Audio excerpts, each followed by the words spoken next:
관심 물건이 화성에 있는 건데요. 네. 2020 타경 8882 토지만 있는데 이 토지만 있는 걸 사서 저런 걸 활용이 가능할지 좀 활용이 가능하다는 게 뭐 어떤 걸 활용하시려고? 저런 땅을 제대로 쓰려고 하면은 건물까지 있어야지 뭐 임대를 주든 뭐 아, 네. 그런 활용. 예.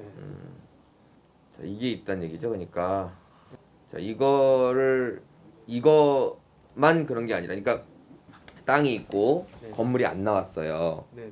그러면 이 땅을 내가 건물을 임대 넣을 수도 없고 내 게 아니니까 어차피 그런 거는 이 화성 기안동만 얘기하는 게 아니라 전체적으로 다 말씀을 드릴게요.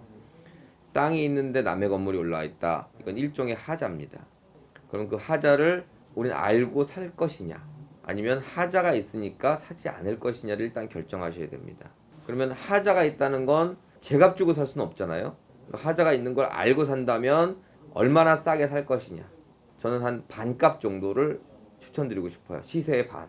여기 한 500만 원 간다. 그럼 한 250 정도를 얘기하는 겁니다. 평당가. 네네.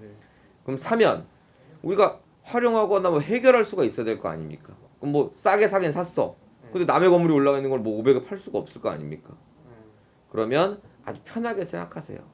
아니 건물이 있으면 건물 임대료를 받죠. 건물이 내 게 아니면 땅의 임대료를 받으시면 돼요. 그 건물 주인한테.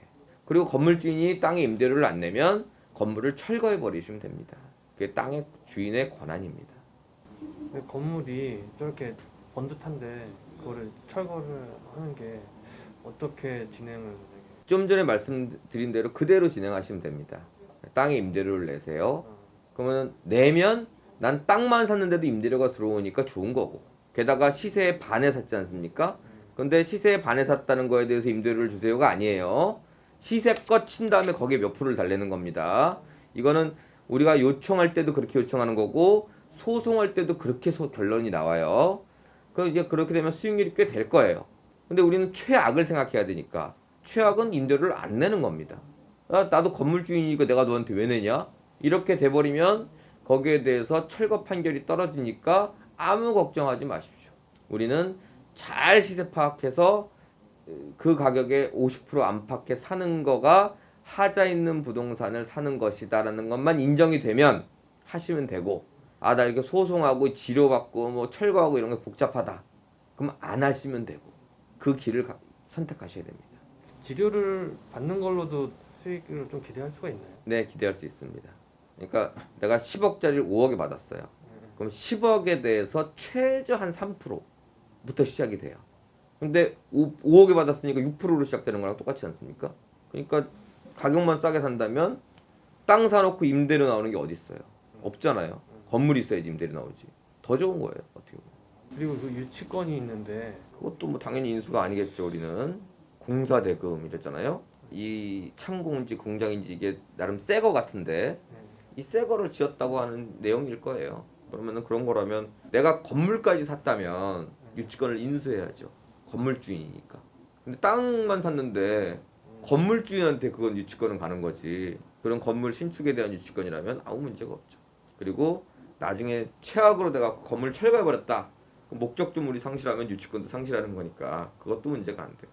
건물 가고 있는 사람한테 그거를 매매를 건의를 해가지고 좀 하는 것도 방법이 되는지. 이제 제가 말씀드리는 거는 협의가 안 된다는 가정으로 말씀드린 거고 협의가 된다라고 하면 땅을 팔 수도 있고 건물을 살 수도 있고 땅하고 건물 다 팔아서 같이 나눠 가질 수도 있고 방법은 다양하죠. 근데 저는 협의가 안 된다라는 가정을 깔고 말씀드린 거예요. 한 가지 더 네. 있는데요. 이거는 건물만 나온 거거든요. 아, 네. 2020 타경 9694예요. 하나는 땅만 나온 거고 하나는 건물만 나온 거고 그런 거네요. 다 가격이 네. 저렴하다 보니까 네. 어떻게 좀 공략이 될까. 이거는 실제로 활용을 하려고 하거든요. 저희 수원에 친척이 있어가지고 어르신을 좀 모실까 그런 목적이 있어가지고.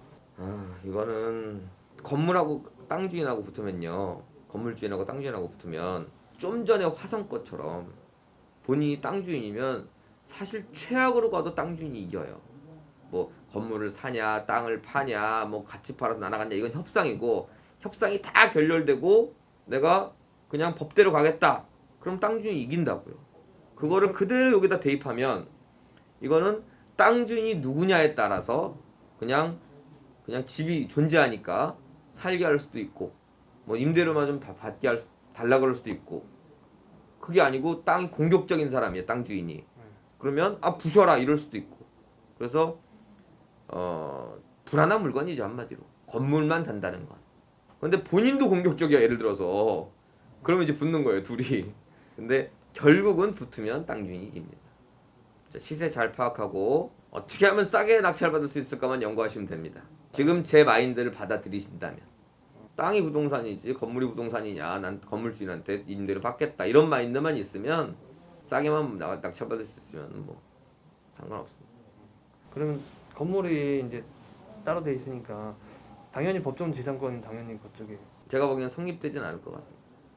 그러니까 성립되지 않으면 뭐 당장 철거를 해도 됩니다. 근데 철거하면 우리 임대료 못 받는데 철거할 필요는 없죠. 주의사항은 그쪽 주의사항보다는 네. 저건 아마 대출이 안 나올 겁니다. 그것뿐만 아니라 건물만 나왔다거나 땅만 나왔다거나 그러면은 대출이 안 나올 거예요. 이거는 좀 그런데 아까 그거는 괜찮을 것 같아요. 자, 시세 파악 잘하고 싸게 하는 거 네. 그것만 생각하세요.